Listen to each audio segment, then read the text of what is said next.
Buenas tardes, un gusto para nosotros desde la Sociedad Venezolana de Toxicología dar inicio a este nuevo compartir. En la tarde de hoy tenemos al doctor Rolando Luque, médico general, más de 18 años de experiencia, funcionario metropolitano de la Caja del Seguro Social de Panamá, consultor en aspectos QBRNE para el Servicio Nacional de Fronteras de Panamá, ex oficial de enlace en temas también al respecto de sustancias peligrosas del Ministerio de Salud para el Consejo de Seguridad Nacional de Panamá y un exalumno egresado del Diplomado de Toxicología Clínica de la Universidad Católica Andrés Bello. Un excelente alumno y que bueno, que se dedica y ha hecho de la emergencia de la medicina de emergencias Imagínate, ella una fue la labor alumna mía titánica de María. prácticamente, ¿no? Y aquí su experiencia y va a tratar entonces el tema de armas químicas. Un gusto, Rolando. La cámara queda contigo. Muchas gracias, buenas tardes a todos. Espero que me puedan escuchar adecuadamente. Hoy les quiero hablar un tema que me apasiona, es justamente armas químicas y la llamamos la amenaza silente. En la medida que vamos avanzando van a entender por qué lo llamé de esta forma. Ah, si tienen alguna pregunta, duda, por favor, la van apuntando, van entrando y documentando para que al final de las ponencias podamos darle una respuesta. Los objetivos principales de esta presentación los resumí en dos. La primera sería definir las armas químicas, ejemplos de estos y sus efectos que va a tener sobre el ser humano, su clínica, cómo sería y de alguna forma cómo vamos a responder en base a esto para poder salvar vidas. Lo otro, conocer los antecedentes históricos de las armas químicas a nivel mundial y de algo que tal vez muchos no sepan, la presencia de estas en Panamá en algún momento.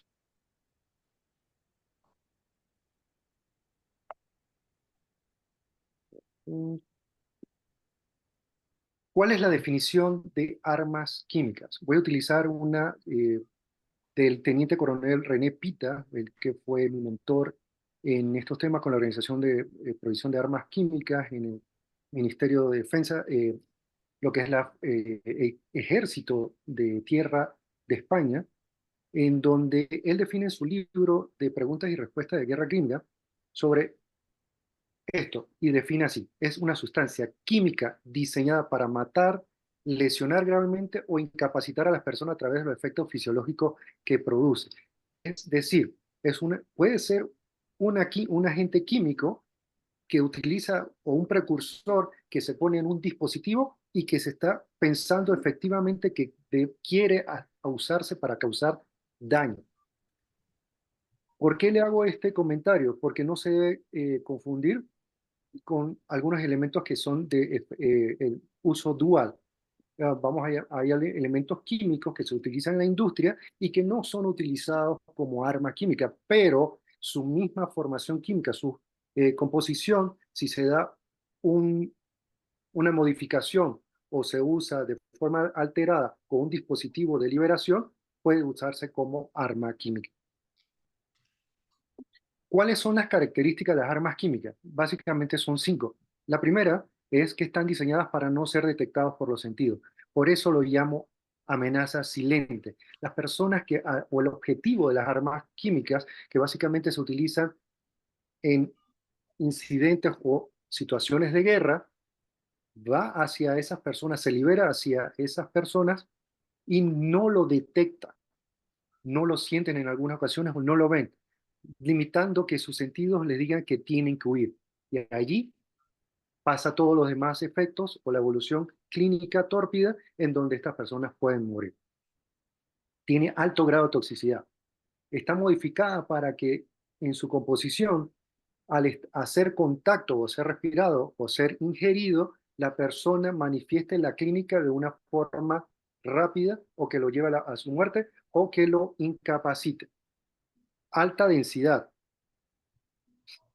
Al ser químicamente mayormente densos, cuando se fueron creados o se configuran estas armas químicas, es para que se mantengan a bajo nivel. O sea que si hay una trinchera, que como le decía, que es utilizado en contexto militar, se deposite el arma química en estas trincheras y haga el efecto sobre las personas o blancos a, a ser liberados. Los efectos pueden ser duraderos y persistentes. Es decir, cuando se hacen estas armas o se pensaron hacer estas armas, es que quieren que esa área a donde se liberó o a las personas en que se contaminan por esta arma química produzcan daño y que nadie pueda entrar a esa área para utilizarla o que la permanezca más tiempo sobre la ropa, sobre la piel y que haya una contaminación cruzada. Es decir, los compañeros militares que van a dar el auxilio a estas personas afectadas van a salir también contaminados o que vengan los equipos de respuesta o emergencia, trasladen a ese paciente y se contaminen en camino o contaminen al punto donde se es entregado la víctima. Y uno de los principales efectos que tienen tanto en guerra o también como se utiliza a nivel de los terroristas, a nivel de terrorismo, es crear un efecto de terror. Afectar la psiquis de la comunidad, de las ciudades, las personas a que están siendo invadidas o afectados en ese momento, para que tengan temor, que no deseen salir, que no deseen retomar sus vidas diarias o no mantener una postura de defensa ante una agresión. Ya viendo todo este contexto, la definición de armas químicas, vamos a ver un poquito de los antecedentes. Las armas químicas se han utilizado a lo largo de la historia del ser humano. Hay documentación de ser utilizada primeramente en los años 400 a.C. por los griegos. Utilizaban humos azufrados, más o menos como se utiliza en la actualidad, para ser liberados el humo azufrado y afectar a su contraparte. Ya en el año 1912, siglo XX, los franceses, la policía francesa, desarrollaron un agente de control de disturbios. Este mismo agente de control de disturbios fue utilizado en la Primera Guerra Mundial por este ejército francés contra los alemanes. Todo el mundo pensaba que el primer ejército que iba a utilizar un arma como esta iban a ser los alemanes, pero ciertamente no fue así. Lo utilizaron los franceses. Hubo una respuesta por parte de este ataque posteriormente por el que se considera el padre de la química militar, Fritz Haber. No sé si se pronuncia de esa forma, me disculpa que algún alemán si lo pronuncié mal, en donde desarrollaron diferentes prototipos o el inicio de desarrollar diferentes prototipos de armas químicas para utilizarlo entre sus enemigos. Entre las compañías alemanas, que tal vez pueden leer aquí en la filmina, describen a la BASF, que desarrolló los nitratos, la Hodge, y la última, que tal vez tengan alguno de sus productos en casa, que es la Bayer, que fueron los que desarrollaron más organofosforados agentes nerviosos. En el año 1915 tenemos la batalla de Ypres. Existieron 5.000 muertos y más de 1.500 damnificados, con el desarrollo del gas cloro. En el año 1916 los franceses crearon el fosgeno y ven cómo van pasando los años, fueron creando un diferente tipo de arma que tuviera la capacidad o de mantenerse más tiempo en las trincheras o que atravesara los dispositivos de protección o el equipo de protección personal, que eran muy precarios o muy poco sofisticados de lo que tenemos ahora para dar protección y que atravesaban las máscaras, atravesaban los dispositivos de protección ocular o respiratoria o los equipos de protección cutánea. La última, bueno, no la última, perdón, entre el año 1911 y el año 1926, entre la guerra de Rif, los españoles, por su lado, sobre los marroquíes, utilizaron un agente que vamos a hablar más adelante, que es el gas mostaza, un agente vesicante. Se dice que 1.3 millones de personas durante la Primera Guerra Mundial fueron afectadas. 100.000 murieron en pocos minutos post la exposición. Ya con esto ustedes pueden ver la rapidez del efecto o la potencial de las armas químicas de producir daño. Todavía en el año 1920, siglo XX, Gran Bretaña ya usaba gases contra los kurdos. Eh, ya en el año 36-38 se desarrollaron otros agentes nerviosos. En el año 71, los Estados Unidos utilizó como agente defoliante el agente naranja. Hago un espacio aquí. Entre las armas químicas no se encuentran los agentes defoliantes, no se encuentran incluidos tampoco los que producen eh, efectos de quemadura o que incendiarios. ¿Sí? Estos no están incluidos como armas químicas. Más adelante les voy a hablar un poquito más de esto, pero tienen que tener que por definición no se categorizan en el momento como una arma química. Volviendo acá al tema de la agente naranja, van a recordar algo que se descubrió o que fue un elemento que hizo la diferencia en el daño que producía la agente naranja, una contaminación a partir de la dioxina. Esta dioxina fue utilizada para afectar a un expresidente ucraniano. Tal vez lo pueden buscar en las redes o lo recordarán, el señor Víctor Yushchenko, y fue a través de las dioxinas. En el siglo XX, todavía un poco más acá, finalizando el siglo XX, en el año 95, una secta religiosa japonés bajo el nombre Aum Shinrikyo, o su traducción en español sería Verdad Suprema, utilizó gases nerviosos, usó el gas en sarín, liberándolo en el metro de Tokio en diferentes puntos a través de un paraguas, e hicieron una punción o liberación del gas nervioso y provocó la siguiente número de afectados, o víctimas también. 12 muertos, pero 5.000 afectados. El detalle, si ven, no fue que provocó muchos muertos. Lo que provocó, sí, fue muchas personas víctimas secundarias que lograron mantener la vida, pero los sistemas de transporte del metro fue afectado. El sistema de respuesta de emergencia sobrepasó la capacidad. Y imagínense lo que ocurrió cuando llegaron estos pacientes a los centros hospitalarios, en donde sus reservas de medicamentos, que normalmente tienen un stock, vamos por decirlo, por un agente nervioso de atropina, que ustedes pueden tener en su área de urgencias, que pueden ser 10, 15, 12 viales, lo sobrepasó, porque mantuvieron, imagínense, 5.000 afectados. ¿Cuántas camas puede tener un centro médico del área donde viven? Por lo menos en un hospital de tercer nivel que tiene Panamá, eh, el área, por lo menos en el que yo laboro, mantiene el área de choque entre 6 camas para pacientes críticos. Y puede mantenerse una extensión a 21 de pacientes críticos.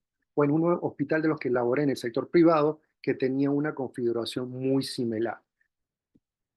Vuelvo y les hablo de este contexto, tal vez en Venezuela ahora me pueden hablar si es muy similar, pero imagínense que exista un atentado terrorista en este momento, que alguien libera a un agente nervioso y cómo vamos a responder ante un atentado como esto. Ya en el siglo XXI, en el norte de Siria, se utilizaron nuevamente los agentes nerviosos. Allí fue un conflicto armado interno entre los sirios, tema muy triste, en donde de los 86 muertos, 30 eran niños. Les traje estas fotos para hablarle un poquito de lo que yo llamo las caras del terrorismo, las caras de las armas químicas. ¿Sí? En la superior pueden ver el grupo, pueden ver a un chirincho. Esa es la cara de terroristas, que pueden ser japoneses, pueden ser norteamericanos, pueden ser europeos, pueden ser mexicanos. O sea que solamente una imagen de una persona por profesar una religión no se puede catalogar como terrorista. Las caras pueden engañar y ciertamente tienen un perfil muy curioso que a seguir. Pero, ¿por qué les menciono esto? Para que no matriculen a los terroristas por origen religioso o un origen de nacionalidad. ¿sí? Más abajo, en el inferior izquierdo, vemos al expresidente ucraniano, el señor Víctor Yushchenko, que fue expuesto, intoxicado intencionalmente durante una reunión entre su comida, entre el arroz que estaba comiendo, con dioxinas.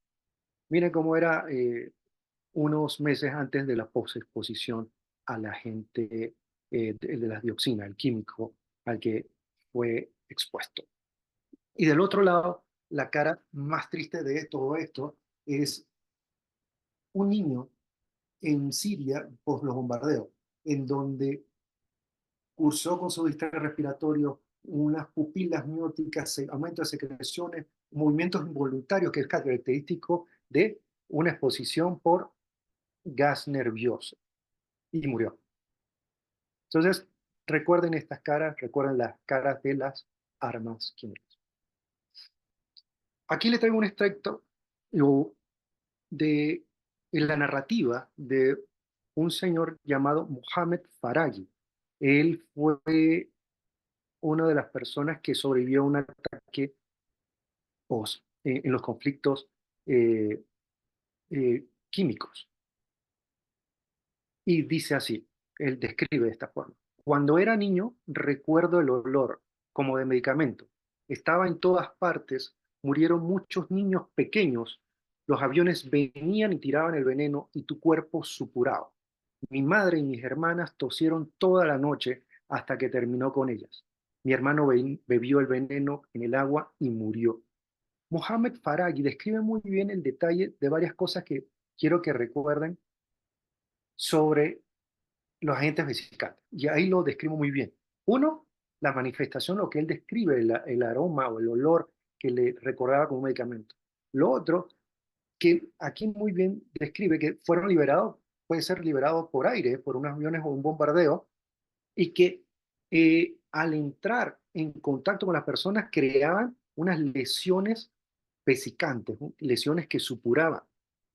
La madre y hermanos tosían, producía una alteración, una respuesta refleja respiratoria y que la evolución de la clínica fue un poco tórpida que la llevó a morir desde que fueron expuestas a la noche.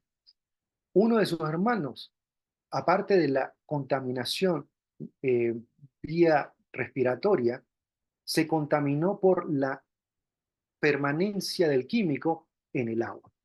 ¿Sí? Entonces, todo esto es lo que puede provocar una exposición por armas químicas.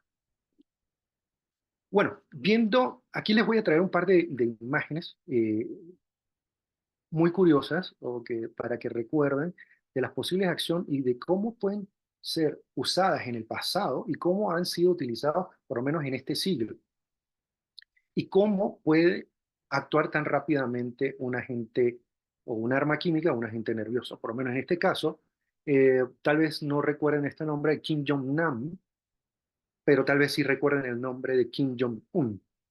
Kim Jong-un es el actual líder norcoreano. Kim Jong-nam era el hermano o medio hermano de Kim Jong-un. Uh, Él fue atacado en el aeropuerto de Kuala Lumpur por dos damas que se acercaron con una toalla impregnada con un agente nervioso BX. Lo colocaron sobre la persona, perdón, sobre Kim Jong-nam, y no tuvieron que esperar tantos minutos, se retiraron mientras le llamaban la atención al personal de seguridad en sitio. El señor comenzó a desarrollar la clínica posexposición de agentes nerviosos. Murió en menos de 5 minutos. ¿Sí? Esto fue el 13 de febrero del año 2017. Si quieren saber un poquito más de detalles, los invito a que busquen en las redes. También tenemos este caso de otro uso del agente BX. El agente BX, como les voy a hablar más adelante, es un agente que es nervioso y que es muy persistente. Afectó a un doble agente ruso que se después daba información para los ingleses en lo que era básicamente tiempos de la Guerra Fría, pero las personas a las que le filtró la información no le gustó y lograron de alguna forma llevar un, eh, un poco de la muestra de del BX, impregnarlo sobre lo que es la manija para abrir su puerta, y esta persona, como no notaba y que tenía el químico, y cada vez que abría su puerta se iba contaminando, contaminando, exponiendo más. Le pasó lo mismo a la hija. Los dos sobrevivieron, por suerte, y se hizo toda una inteligencia para darle seguimiento de dónde llegó y cómo se produjo esto. Este caso es muy interesante por las repercusiones diplomáticas y las cosas que ocurrieron por la exposición de este agente doble ruso, que pasado mucho, mucho tiempo desde que cometió la traición a su nación, le cobraron o le intentaron cobrar lo que hizo.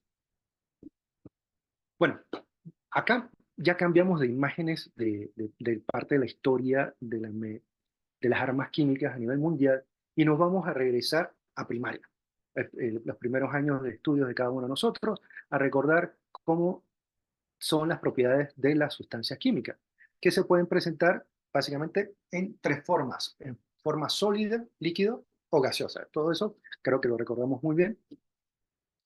Y entendiendo esto, vamos a valorar otra forma en que se pueden presentar los agentes químicos, o algo muy importante que debemos valorar, que es la densidad de vapor. ¿Sí? Como referencia, todo lo que sea más pesado que el aire va a descender. Todo lo que sea más liviano, menos denso que el aire, va a subir. Es decir, por lo menos vemos el caso del amoníaco. Su densidad es menor a 1 y pesa 0.59, o sea que la tendencia de él es subir. El otro caso sería el cianuro de hidrógeno, perdón, pesa 0.93, o su densidad es 0.93, la tendencia de él es a subir. Pero, ok, vamos a ver si me permite la tecnología. Vamos hacia acá. El butano, su densidad es de 2.04. El fosgeno 3.40, que es otro agente, es un arma que estamos hablando, y el freón 12, que pesa 4.17. Esto, por ser más denso que el aire, la tendencia es bajar. Recuerden todo esto para tomar, esto sirve para tomar una decisión, una respuesta a una emergencia por un agente arma química o por un material peligroso. ¿Sí? Suponiendo, vamos al contexto para que me entiendan un poco mejor esta parte. Tal vez lo conozcan, pero vamos a recordarlo para que no lo saben. Si hay un escape o una liberación intencionada de un arma química en un edificio que cuente por 30 pisos y se libera en el sótano de ese edificio y sea fosgeno, y sabemos que de antemano se identifica como fosgeno, la recomendación técnica fácil o inicial es que las personas suban hacia el piso número 30, por decirlo de esa forma. ¿Sí? Todos los que se mantengan en los pisos inferiores por la densidad van a salir afectados. Y la ruta de escape, o para poder sacar a las personas más fácil o de forma técnica, es que las personas en piso superior se mantengan ahí. ¿Sí? Aquí tenemos una imagen del caso del cloro. La densidad de este es de 3.2 kilogramos por metro cúbico. Como ven en la imagen, a los respondedores con un equipo de protección personal nivel A, que es el naranja, se tratan de hacer las intervenciones y logran ver que el químico, el cloro, se mantiene por su densidad en las partes inferiores o hacia el suelo, por ser más denso que el aire. Otra cosa que tenemos que valorar para considerar una respuesta a una emergencia o el comportamiento de un arma química o un material peligroso es la velocidad del viento. Si hay una velocidad de viento entre 2 a 4 kilómetros por hora, la concentración va a ser constante. Si es mayor a 4 kilómetros por hora, el químico va a desplazarse un poco más rápido, y si es menor a 2 kilómetros por hora, va a permanecer o desplazarse más lento. Es decir, yo con esta información, si conozco el agente o el arma química, el material peligroso, yo puedo inferir cuánto tiempo se va a mantener en el sitio, o inferir las poblaciones más distantes o más próximas que debo evacuar con mayor prontitud o con un poco más de paciencia. Bueno, ya que vimos todo esto de lo que es los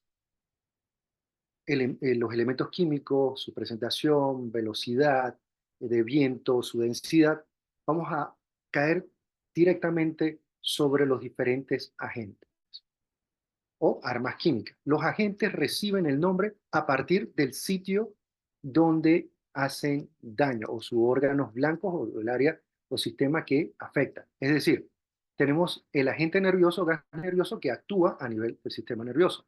Agente sanguíneo, que a diferencia, van a ver que aunque tenga el nombre de sanguíneo, actúa a nivel celular. También tenemos los agentes asfixiantes o pulmonares que van a funcionar o a atacar a nivel del sistema respiratorio. Tenemos los agentes vesicantes que producen daños a nivel cutáneo, provocando vejigas. Agentes incapacitantes que incapacita el sistema nervioso de la persona que está expuesta. Y tenemos el agente irritante o antidisturbios que irritan en las mucosas. Veamos el primero, que por sí es una de las que más me gusta, por decirlo de una forma. Es los agentes nerviosos. Los agentes nerviosos son unos agentes que actúan, como le habían dicho, a nivel neurológico. Actúan efectivamente, específicamente a nivel de la enzima acetilcolinesterasa. Es decir, que va a estimular todo lo que tenga la capacidad para moverse, es decir, los movimientos va a provocar movimientos involuntarios. Y todo donde haya o exista un orificio, esto se lo digo con palabras de asentado, sobre todo si tenemos personas que no son del sector salud, o personas jóvenes, estudiantes del sector de la salud, que donde exista un orificio va a salir la secreción, es decir, va a provocar salida de secreciones, vómitos, diarrea. Y de esta forma van a recorrer. La pupila de esta persona expuestas al agente nervioso, recuerden, puntiforme, miótica. Aquí, en este cuadro, podemos hacer un resumen de lo que estoy hablando, de los agentes nerviosos. Tenemos básicamente 4, el sarín, el sonam, el tabún y el BX. Si quieren ponerle un nombre a un perro, este les puede servir muy bien, como es el somán. Es que conozco a alguno que ya le han puesto un perro que se llama tabún. En cuanto a la volatilidad y la persistencia, deben saber que estos, por lo menos el sarín, el tabún y el sonam, son semipersistentes. El que más dura y que en un sitio es el BX. Por eso lo utilizaron muy bien los que quisieron atacar al señor Yushchenko, el doble agente ruso, colocándolo sobre la manija, pero sabían que iba a perdurar. ¿Sí? La velocidad de acción, estos son sumamente rápidos, actúan muy rápidamente las personas pueden morir en 3 a 5 minutos. Entre los sintomatologías, como les dije hace un momento, principal, la contracción de la pupila, salivación, vómito, diarrea, espasmos, dificultad respiratoria y pérdida de conciencia. Otra forma de correlacionarlo a la acción del agente nervioso es uno muy similar, que no es arma química, pero se los menciono de forma académica, sobre todo a los más jóvenes, es el efecto que tienen los órganos fosforados, que muy bien, como les dije, lo desarrolló la Bayer, en donde, si ustedes lo rocían un órgano fosforado, uno de estos insecticidas, vemos los movimientos involuntarios de la cucaracha, y recuerden eso, ¿no? Que los movimientos involuntarios. ¿Sí? Protección tiene que ser de protección respiratoria y piel, para el personal que va a dar la respuesta para extraer a las víctimas o los que están en el ambiente militar para protegerse para prevenir la exposición o ser víctimas del agente nervioso. Hay antidototerapia para esto. Atropina, pralidoxina. Para disminuir los movimientos involuntarios únicos clónicos, el diazepam.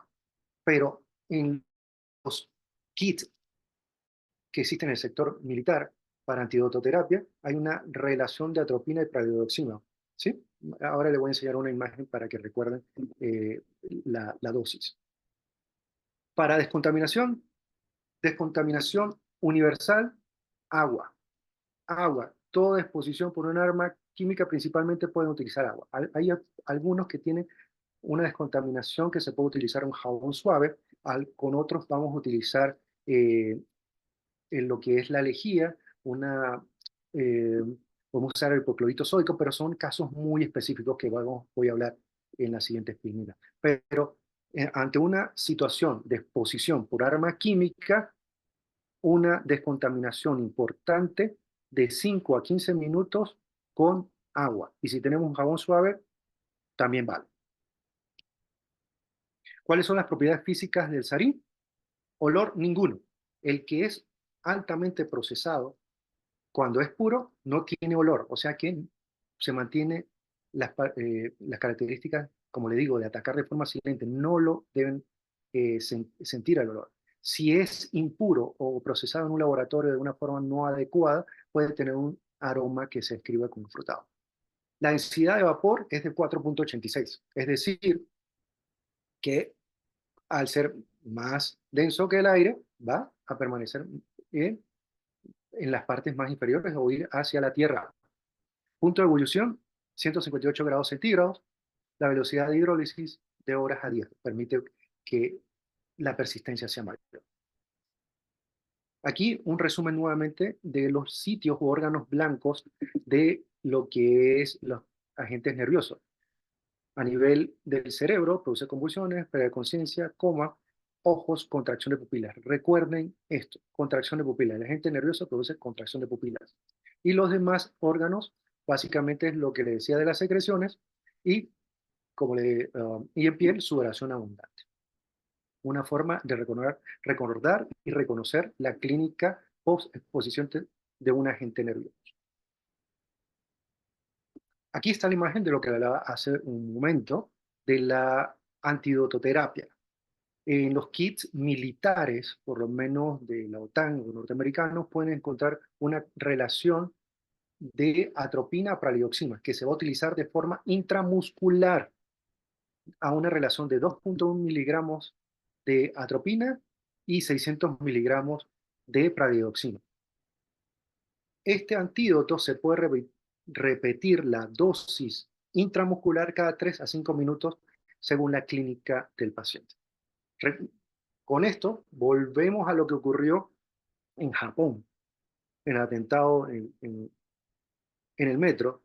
Imagínense cuántas ampollas de atropina tenía que utilizar, cuántas ampollas de pralidoxima.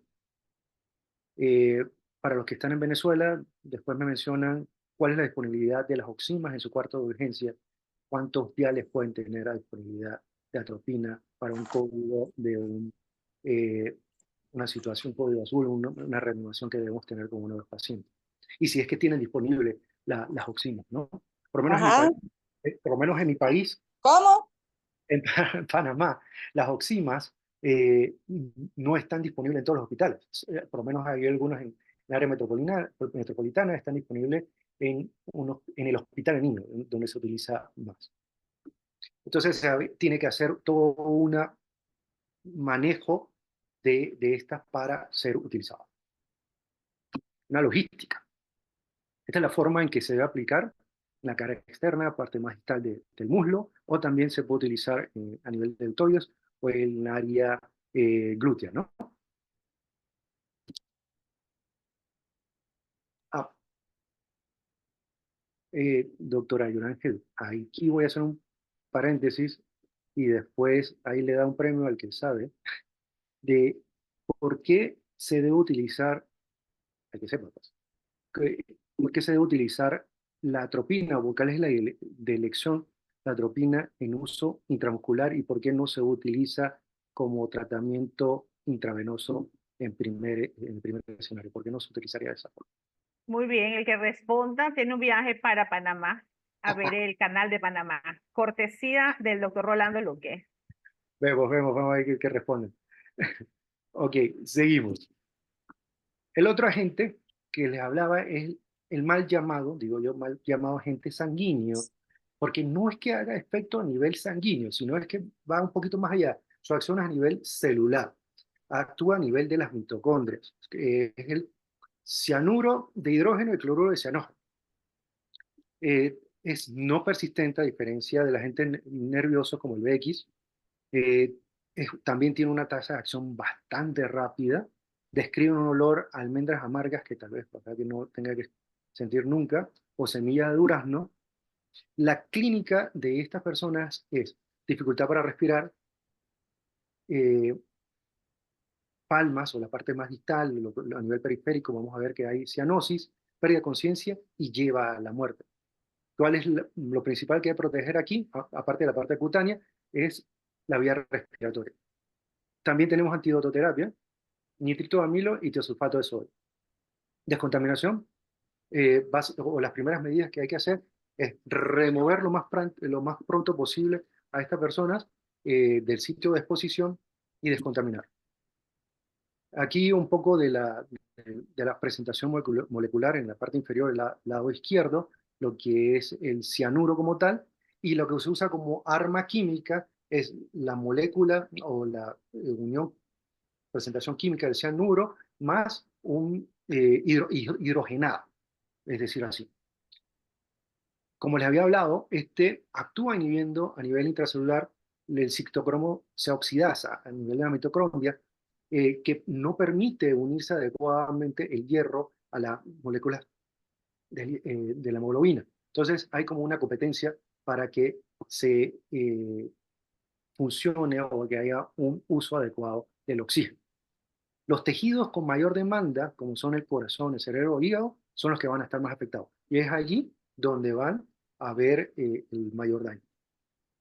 Acá otra imagen que resume la sintomatología previa de post-exposición a un agente sanguíneo, en donde a los 15 segundos post-exposición aumenta la frecuencia cardíaca y la frecuencia respiratoria. A los 30 segundos post-exposición ya empiezan los movimientos involuntarios, movimientos tónicos clónicos, convulsiones. Entre los 2 a 4 minutos viene el arresto respiratorio y a los 4 a 8 minutos la persona va a estar en paro cardíaco. En base a esto que le estoy diciendo, va a ser también parte del manejo clínico, lo que vamos a hacer a nivel hospitalario. ¿Sí? Como les había hablado, densidad de vapor es 0.93. Vean que la relación de la densidad de vapor y la posibilidad de evaporarse habla también de su persistencia. ¿Sí? Entre más volátil, menos persistente también va a ser. ¿Ok?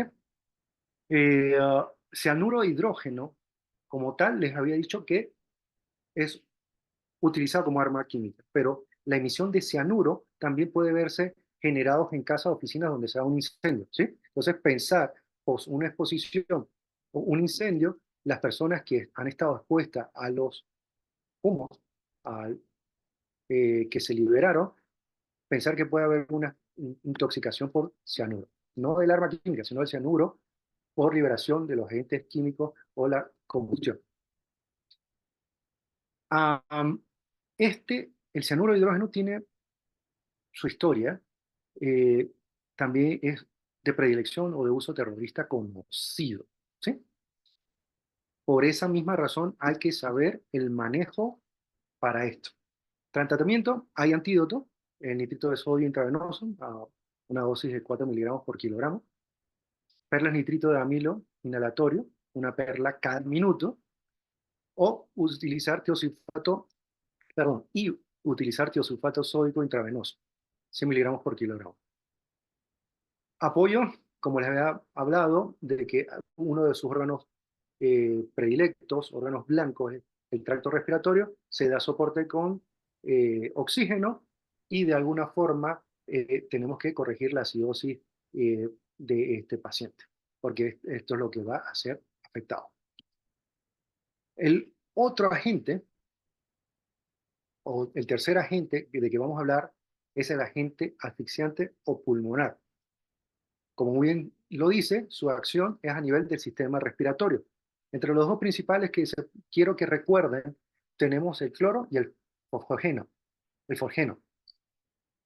Estos fueron utilizados durante situaciones bélicas con un gran eh, uso constante y que causó muchas bajas.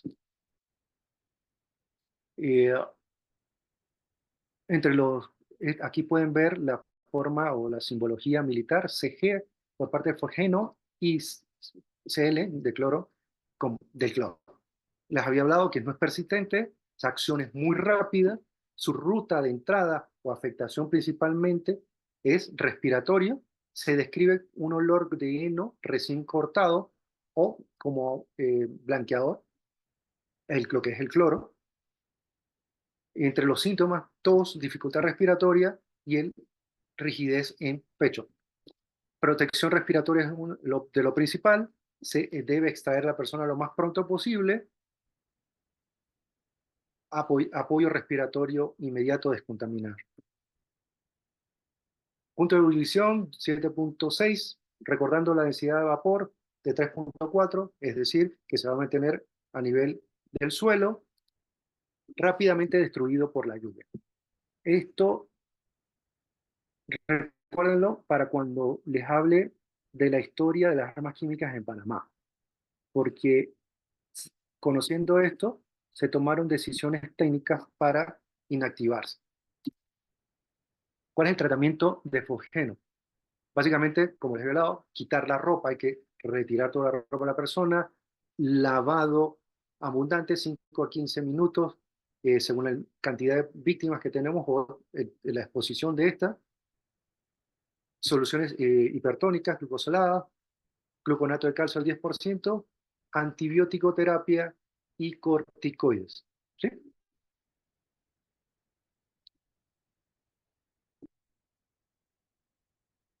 Creo que me adelanté a una pregunta, no la pude ver bien, ya ahí menciona Camilo, creo que lo que iba a hablar era del cianuro, también son utilizados a nivel metalúrgico, sí, para el lavado, y hay minas en donde puede haber exposición, las personas que no se tengan las medidas necesarias o personal que no se del equipo y pueden ser expuestos a esta gente. Uno puede conseguir también, que piensa como terrorista, conseguir una cianuro en una joyería.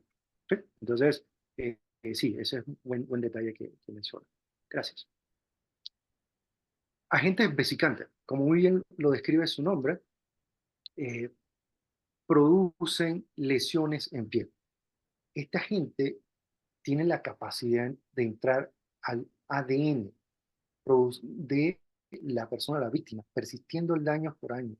A pesar de que se traten las lesiones, se hagan injertos y demás, vuelven a aparecerse lesiones pasadas al tiempo. Es muy, muy horrible el tema con los agentes vesicantes. Y esto fue lo que vivió y describió muy bien el, cuando empecé la descripción de Mohamed Faragi, lo que le pasó a su familia. Entre los agentes eh, vesicantes tenemos la hiperita o gas mostaza y la lewicita. La densidad también es muy densa, 5.5. La protección respiratoria y de piel es importante, obligatoria para el personal militar o el personal que vaya a entrar a una respuesta hasta una liberación de gas mostaza, porque si no, básicamente va a ser una víctima. Aquí está un cuadro que resume los agentes vesicantes. Tenemos, como he dicho, mostaza, leucita y la oxima. En el sector militar, la mostaza se le da con una simbología de H, la leucita con L y la oxima de fosgeno en CX. Este es persistente. La intención de liberar un gas vesicante como este es que afecte el sitio donde se libera, que nadie pueda entrar nuevamente y que las personas que hayan sido expuestas inutilicen, incapaciten la acción de la víctima y de las personas que responden a esto. Ruta de entrada, como les he dicho, piel, inhalación, vía ocular. Muchas personas que durante la Primera y Segunda Guerra Mundial, que fueron expuestos a agentes vesicantes, quedaban ciegos. Hay una imagen eh, que describen, si ustedes entran a las redes a buscar más información de esto, en donde la forma en que iban avanzando después de la exposición eran los soldados expuestos, quejándose de dolor con vendas en los ojos, agarrados uno de los otros por lo del hombro, guiándose para poder salir de la exposición. Le causaba ceguera. Y algunos cometían el error al sentir ardor de tomar agua y si estaba contaminada se contaminaban más. Entre las intervenciones de contaminación, como les he dicho, lo universal es agua y jabón, pero por lo menos el ejército estadounidense tiene unas políticas que vieron con descontaminación con lejía, hipoclorito sódico al 5%, que eran efectivas. Entonces, si se identifica que la exposición es con un agente vesicante, aparte de agua y jabón, se puede utilizar lejía al 5%. ¿Sí? Este es uno de los pocos casos que se utiliza ese método de descontaminación. Tratamiento no hay específico para gas mostaza. Crea una quemadura, lesiones vesicales horribles. El manejo de esto va a ser como si manejáramos algún tipo de quemadura. Al tener alto nivel de dolor, el manejo mayor óptimamente va a ser a través de morfina.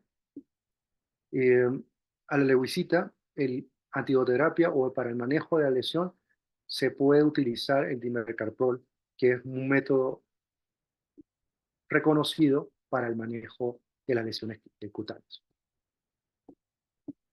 Ya pasamos ahora a otros agentes, los agentes incapacitantes. Básicamente, a ustedes que les encanta el tema de la toxicología, la función es un agente anticolinérgico, ¿ok? Entonces, ya de salida sabemos que la persona va a tener elevación de la temperatura, va a estar alterado, ¿ok? Entonces, esa va a ser la respuesta a la clínica de esta persona. Entre los ejemplos más conocidos tenemos el BZ o bencilato de 3-quinoquinidilino o QNB. Esa es la forma en que se reconoce uno de estos ejemplos. Los síntomas, muy bien como lo describí hace un momento, van a tener, en este caso, miriasis, la piel seca, hipertermia, aumento de los reflejos tendinosos, confusión, desorientación, negación de la enfermedad, periodo de atención corto y alteración de la memoria, deterioro de esta. Tratamiento, básicamente es eso, como si estuviéramos manejando a un paciente por golpe de calor. Hay que disminuir la temperatura de la persona, utilizar soluciones intravenosas, monitoreo de los signos vitales, proteger el expuesto de autodaño, porque como les dije, va a estar agresivo la persona, eh, mantener los fluidos y responder la hipotermia. El último, que es una arma química, por definición, y que es una de las que más se utilizan en la actualidad. Arma química utilizada bajo la ley. Se utiliza por los agentes antidisturbios. Todas las organizaciones policiales, y en algunos casos en algunos ejércitos, mantienen estas armas químicas, como el CS, el CN y el CA. Estos se liberan, los bombones, estos que conocemos, cuando hay una situación de disturbio, y tal vez algunos de ustedes también conocerán de alguna de las clínicas de esta, en que básicamente es la alteración de las mucosas. La persona va a estar lagrimeando, un ardor horrible, secreciones nasales, dificultad respiratoria. ¿Sí? Aquí está un poco más de esto de lo que estoy hablando.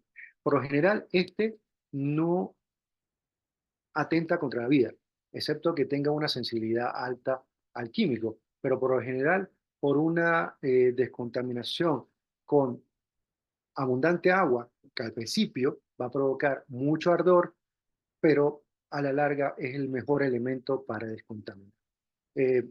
Por lo menos en las manifestaciones en Panamá, en las últimas que hubieron, se utilizaban diferentes métodos para recuperar a los expuestos. Se dice con leche, que en verdad en la práctica funciona. Podemos hablar un poquito de eso después, ¿no? Ok, acá entonces un resumen de los diferentes agentes químicos, armas químicas. Recordarles que tenemos el agentes nerviosos que están el tabún, sarín, somán, BX, el ciclosarín, de los agentes sanguíneos, que recuerden que no son realmente que actúan a nivel de sangre, sino ya a nivel celular. Tenemos el cianuro de hidrógeno, el cloruro de cianógeno. Entre los intoxicantes pulmonares tenemos el fosgeno, el cloro, los vesicantes, el mal llamado gas mostaza, porque en verdad no era gas, sino su presentación básicamente en líquido o en polvo, pero se liberaban como un gas por sus dispositivos liberadores. Arsénicos, como agentes visitantes. Tenemos también los irritantes, como el gas lacrimógeno, la capsaicina, que es uno de los más utilizados también. Y entre los incapacitantes, recuérdense muy bien, no olviden los dos últimos, que esto está mal, el BZ. Ok, iniciando la presentación, les hablé de que las armas químicas resumen o están incluidas las que les mencioné, agentes que actúan en el órgano, que es su agente o órgano blanco afectado. No están incluidas las armas incendiarias, pero les abrí un espacio para estas armas incendiarias porque se están utilizando en el siglo XXI, en los últimos años, en lugares de conflictos, por lo menos. Entre Ucrania y Rusia se ha estado liberando, utilizando los rusos sobre los ucranianos, el fósforo blanco. ¿Sí? Este es un agente incendiario que sirve, por descripción, no está como arma química, se utiliza para marcar el sitio donde deben hacer mayores bombardeos, incendiar las áreas donde están los, a los que ellos desean atacar, pero que las reglas de juego de guerra dice que no debe ser liberadas en áreas donde existen poblaciones civiles. Entonces, ese es lo que está en, vamos a llamarlo discrepancia al momento de que no deben ser utilizadas en áreas de conflicto donde existan civiles. También está siendo utilizado en este momento por los israelíes sobre Palestina, con excusa también de marcaje, pero más que todo está afectando por lo general a personas causándole quemaduras. El fósforo blanco tiene una característica muy horrible. Cuando esto está en contacto con el aire, con el oxígeno, aumenta su capacidad de quemar. Es decir, si yo estoy expuesto, aunque me cae una parte de fósforo blanco de estas chispas que caen, como ven en la imagen, va a seguir quemándome por todo el tiempo que esté expuesto al aire. Medidas de descontaminación es retirar el objeto, colocarlo sobre agua o mantenerlo en agua o mantenerlo en un dispositivo que no permita la oxigenación. Imagínense retirar varias de la superficie corporal de una persona afectada o varias de estas esquirlas o, perdón, de parte del fósforo blanco que cae sobre alguna de las víctimas. Bueno, entonces todo esto que le hablé es principalmente de conocer las armas químicas, pero le quería hablar algo que más que todo fue la relación de las armas químicas en Centroamérica, específicamente en mi país, en Panamá. Para el que no ha ido a Panamá, nada más les quiero mostrar aquí lo que es la bandera, el escudo de nosotros, el escudo de armas. La capital de esta es la ciudad de Panamá. Tenemos fronteras con lo que es Colombia y Costa Rica. Apenas somos casi 5 millones de personas. Eh, Nos independizamos de España en el año 1821, nos separamos de la Gran Colombia en el año 1903. Mantuvimos una relación con Estados Unidos muy estrecha hasta que hubo la devolución del Canal de Panamá el 31 de diciembre de 1999. La relación con Estados Unidos ha sido muy interesante, somos amigos en diferentes formas, pero hemos tenido algunas dificultades en el camino. Entre esas fue el uso y de forma facilitada por el Estado panameño para lo que era la Armada de Estados Unidos, que hicieran pruebas con armas químicas en suelo panameño, específicamente en una isla que se llama Isla de San José. Allí, en el año 1940, habían almacenadas 84 toneladas de hiperita, 10 toneladas de fosgeno y miles de granadas de mortero cargadas de hiperita. También existía una estrategia en donde el, el administrador, el máxima figura militar de Estados Unidos, tenía toda la estrategia de que en diferentes puntos de los tres esclusas principales que existían en ese momento del Canal de Panamá, en su alrededor tenía la capacidad de liberar algunas de estas armas químicas para que fueran con unas persistentes. Es decir, de que el canal, si por los efectos de una invasión por alguno de los enemigos de Estados Unidos, eh, inhabilitara el canal de Panamá. O sea, de que no fuera ni de los panameños, ni de los norteamericanos, ni de nadie. Así era de triste la historia de cómo nos querían en ese momento para mantener la estrategia de ese punto, ¿no? Aquí les traigo una imagen, disculpen que no es tan amplia para ver los detalles de esta. Cuando trabajé como médico en el Ministerio de Relaciones Exteriores, mantuve el acceso a lo que era la parte histórica. Tiene un, un sitio donde ellos almacenan muchos de los documentos de la historia de nuestro país y logré tomarle eh, estas fotos al documento del 1 de marzo del año 44, en donde el ministro de Relaciones Exteriores en ese momento de Panamá le daba la autorización a la máxima autoridad administrativa en este momento, pero básicamente representaba a Estados Unidos, para que siguieran utilizando la isla de San José para pruebas con armas químicas. Uh,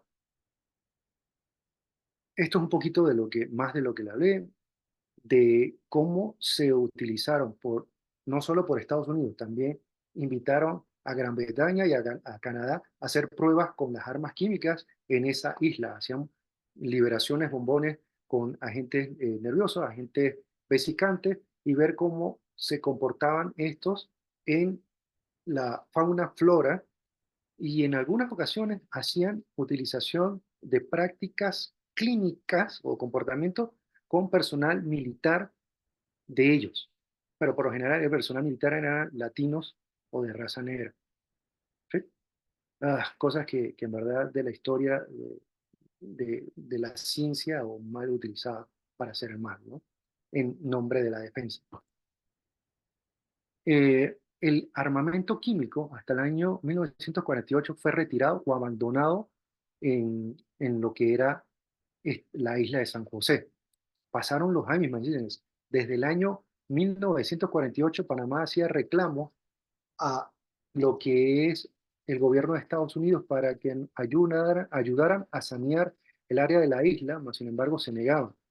Llegó el año 2017, en donde grupos técnicos de la Organización para Provisión de Armas Químicas, acciones consulares, diplomáticas, perdón, del Estado panameño, siguió presionando con la ayuda de la OPAC a Estados Unidos, y aceptaron en ese momento inhabilitar los bombones que quedaban en la isla de San José.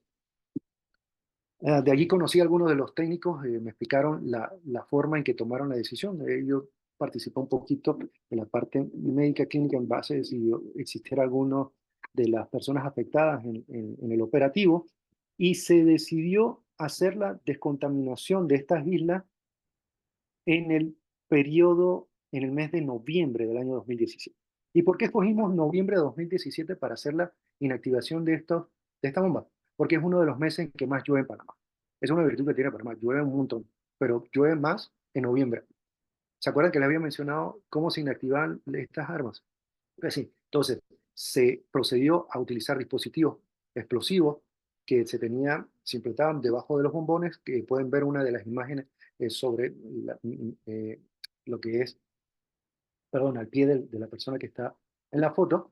Y estos bombones, se ponía el dispositivo explosivo y se inactivaban. Se esperaba que mientras estaba ya el momento de la lluvia. Y esto ayudaba a inactivar el agente químico o arma química. Aquí entonces describimos un poquito de lo que salía en los medios, por lo menos como France 24 o France 24, de que describía todo esto lo que ocurrió con la limpieza de las armas químicas en suelo patrio panameño. ¿Sí? Y esa fue básicamente, palabras más, palabras menos, la historia de armas químicas en Panamá. Si no sabían, existieron armas químicas en América Latina, en Centroamérica, y fueron utilizados sitios de mi país para hacer prácticas durante lo que es el siglo XX.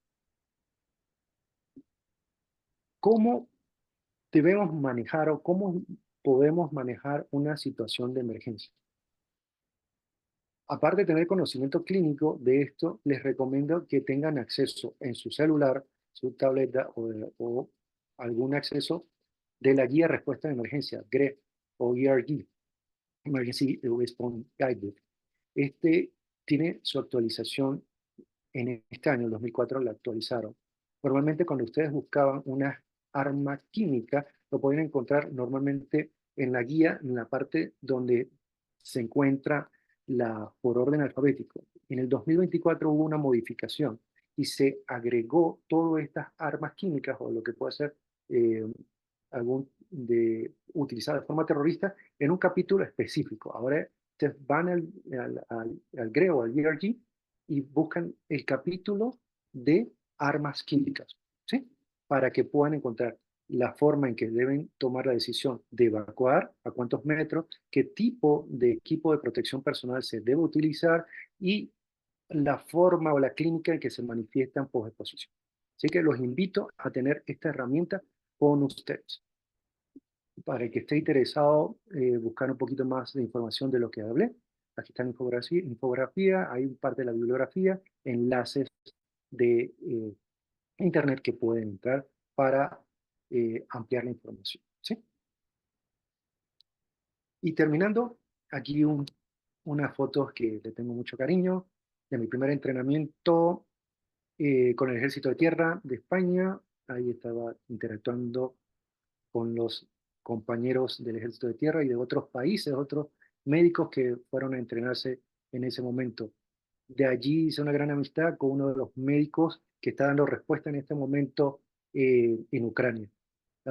Y la interacción de mantener algún tipo de información para el manejo de pacientes durante el conflicto lo hicimos a partir de estas amistades que tenemos. Y bueno, otra de las imágenes, aquí dice una de las máximas de toxicología: todas las cosas son veneno y nada no es venenoso, tan solo la dosis hace que una cosa no constituya un veneno, para sexo del siglo XVI. Gracias.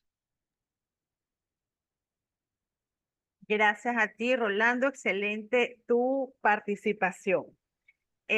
Bueno, yo creo que el doctor Camilo Uribe, se ganó ese pasaje para Panamá, ¿oíste? Sí, excelente. vamos a... El tema es que tengo que buscar el patrocinador del viaje. Vamos a trabajar en eso. Bueno, vamos a Pero darle... tiene que incluir el paseo a la isla de San José. Oh, sí, ya, ahora sí se puede, ahora sí se puede. Ok, viste. Parte del turismo de aventura. Bueno, doctor Uribe, agradecidos, Rolando, con tu participación, como siempre, excelente. Vamos a darle la palabra al doctor Camilo Uribe, porque sí, ahorita tenemos antídotos nuevos. Se está utilizando más que el azul de metileno, efectivamente la hidroxicobalamina, tanto en un de incendios como en este tipo de intoxicación por cianuro. Doctor. Bueno, muchas gracias. Primero, muy interesante este tema. Es un tema que durante muchos años la toxicología clínica dejó olvidado.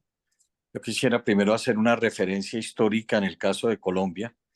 Un colega toxicólogo ya fallecido, oficial del Ejército de Colombia, el señor coronel médico Roberto Lozano Oliveros, toxicólogo y pediatra, hace cerca de 30 años, después de mucha insistencia, se logró incluir la actualización y la capacitación en guerra química de la Escuela Superior de Guerra para la formación de los señores oficiales de las tres fuerzas en Colombia.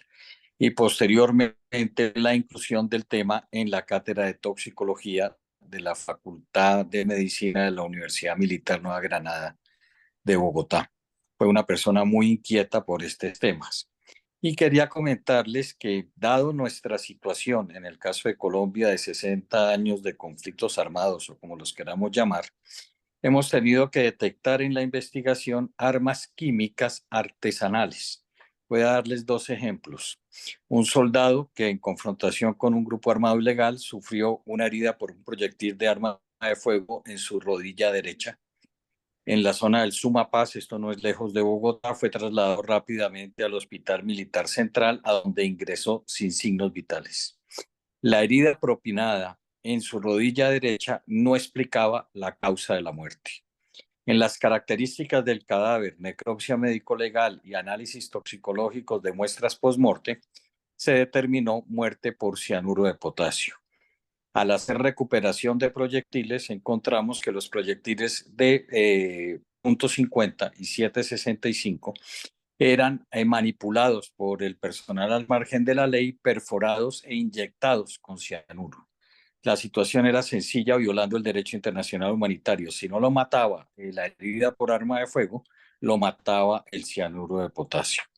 Y la segunda identificación, lamentablemente vuelve a ocurrir en estos meses, es los famosos cilindros bomba o cartujos, también armas no convencionales proscritas por el derecho internacional humanitario, donde aparte de metralla y pólvora, también se encuentran residuos de plaguicidas organofosforados. Entonces, también hay técnicas rústicas, rudimentarias, de empleo no convencional de estas armas químicas en nuestros conflictos armados regionales. Gracias por su participación. Aquí también nosotros tuvimos en una época no muy lejana el tema precisamente con estas bombas lacrimógenas que estaban ya todas vencidas y eso ocasionó todo un revuelo. Y también sucedió hace poco en Honduras, porque me comentaba, por cierto, una de las alumnas del diplomado, Lili, que también habían estado con inconvenientes por allá por eso. Damos la bienvenida a Alejandro Quispe desde Perú, también otro exalumno, pronto contigo, Alejandro. Y tenemos también por allí al doctor se me fue el nombre, Orlando Delgado, que nos está invitando pronto también a Nicaragua. Y le damos la bienvenida a la doctora María Rosa González desde Argentina.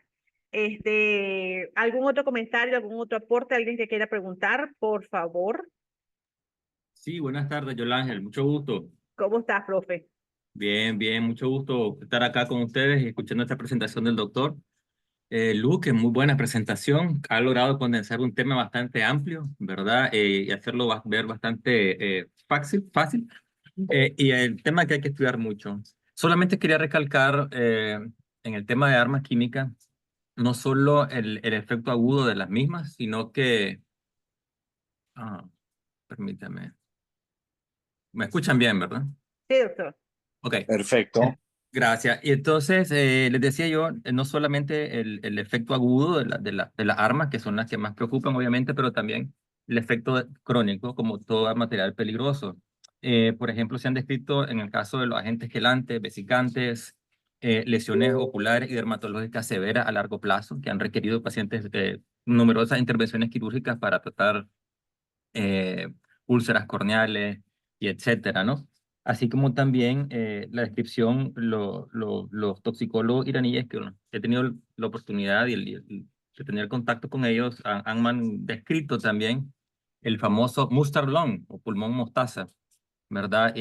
Precisamente por los efectos de veteranos de guerra, del conflicto armado entre Irán e Irak en los 80, y descrito una serie de manifestaciones y han explicado algunos de los mecanismos fisiopatológicos en el que esto ocurre. Y lo que ellos mencionaban es que además tienen una carga de víctimas de estas armas, o por supuesto representa un gasto social importante, ¿no? Porque son seres humanos con secuelas que han ido falleciendo paulatinamente, unos más, unos menos en relación al acceso a la salud.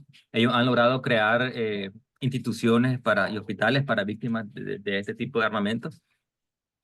Tienen recursos, obviamente, entonces eso ha facilitado, ¿no? También el cuidado de los pacientes. Acá en Nicaragua, antecedentes de armas sí hay. La historia describe que en los años 70 las Fuerzas Armadas de la dictadura utilizaron fósforo blanco contra la población civil y grupos guerrilleros. Fuera de eso no hemos tenido más uso de armas químicas. Quería comentar también, bueno, eso básicamente, ¿no? Y felicitarlo, doctor Luque, por el excelente tema, doctor Uribe.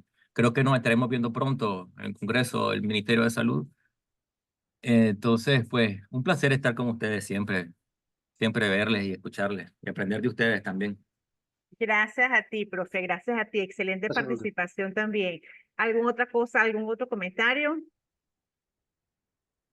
Bueno, Eh, yo voy a aprovechar un minuto, ¿verdad? Porque aquí no hay espacio publicitario, pero el doctor Rolando Luque tiene ahorita una iniciativa excelente, precisamente con cursos, con capacitaciones a nivel de descontaminación, y manejo de todo lo que esto es de comando de incidentes y estas cuestiones, porque tiene amplia experiencia en el tema. Si nos comentas en 2 minuticos, porque estamos sobrepasados hace rato de tiempo, 2 minuticos, ¿dónde pueden buscar tus capacitaciones? ¿Dónde te ubican, doctor? Ok, qué pena que me haya pasado el tiempo, pero usted sabe que es muy amplio. Ok, estamos trabajando al momento con la Organización de Bomberos Americanos, OVA. Se han desarrollado algunas estrategias con ellos para hacer algunas capacitaciones. La primera que mantuvimos ya no se encuentra como tal disponible, se hace por lo general por un mes, pero vamos a estar desarrollando otras más con OVA.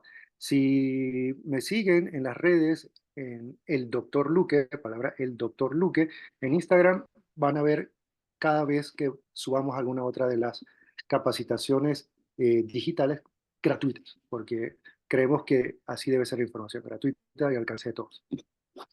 Perfecto. Bueno, agradecida contigo, doctor César de Pula, ¿estás por allí? Se me perdió el doctor Veneno, ahí está. ¿No tienes audio, profe? Aquí sí, perfecto, sí, controlando aquí detrás de cámaras todo y siempre, bueno, agradecido con el profesor Luque también, compartiendo con nosotros, a todos los que se encuentran aquí, el profesor Camilo Uribe y todos los que han participado en el chat. Me encanta este tema, de hecho, ya para los años 2002, 2003, 2004 al 2005, que elaboraba con el ejército venezolano en fronteras, con el grupo 23 lanzacohetes y misiles, también tuvimos experiencia en este entrenamiento de armas químicas y veíamos en estas fronteras todas estas armas rudimentarias que comenta el doctor Uribe, lamentablemente. Las armas químicas están hechas verdaderamente para matar. Esto tienen que saberlo los toxicólogos. Y no es posible que no tengamos conocimiento de cómo atender y de que si estamos frente a algún conflicto, que podamos gestionar el adquirir este tipo de antídotos que el profesor Luque ya nos ha comentado que se deben utilizar. Creo que esto es lo más importante, porque si ellos verdaderamente tienen la intención de hacer daño, nosotros tenemos que tener todas las herramientas y la intención de beneficiar. Como decía el doctor Luque, las más peligrosas, gases, se van a difundir, van a quedar a nivel del suelo por la densidad molecular que tienen, el peso atómico del compuesto que tienen. ¿Y quién se salva de eso? Ah, mira, es que puedes subir, puedes escalar. ¿Y si no puedes? ¿Y qué pasa con los 100 ciudadanos que al mismo tiempo están convulsionando? ¿Cómo priorizas? ¿Cómo rescatas, como hemos visto lamentablemente, algunos ataques en Siria y en otras poblaciones? Entonces no es sencillo para un solo toxicólogo comandar todo esto y debe tenerse la cabeza muy en fresco para priorizar, ¿no? No es solo un simple triaje, quién va a sobrevivir, quién no tiene oportunidad de sobrevivir. Entonces, agradezco de verdad, profesor, bienvenido siempre, este es su espacio y que la sociedad siempre está abierta para todos. Muchísimas gracias, muy amable. Así es. Un honor, entonces, los esperamos. Bueno, ya adelantamos que el próximo compartir va a ser con el doctor Uribe, así que ya están anotados, ya vamos a reservar la fecha. nuevas sustancias químicas. El doctor, coloca por favor que yo no puse bien tu red social para que te ubiquen, Rolando, porfa. Y Ok. recuerden que también entonces queda grabada la presentación en tu canal de YouTube. Yo la veo con Veneno, disponible ya desde mañana. Un honor entonces haber estado con ustedes compartiendo un domingo académico y nos vemos entonces. Te estoy dando chance que escribas, Rolando, pero no me escribes la cosa. ¿Sí escribiste? Estoy en eso. Ajá, ahí está, el doctor Luque todo pegadito en Instagram. Y entonces nos vemos, Dios mediante, el próximo primer domingo del mes siguiente. Hasta luego y gracias a todos por asistir. Ay, un placer, gracias por la atención. Hasta luego.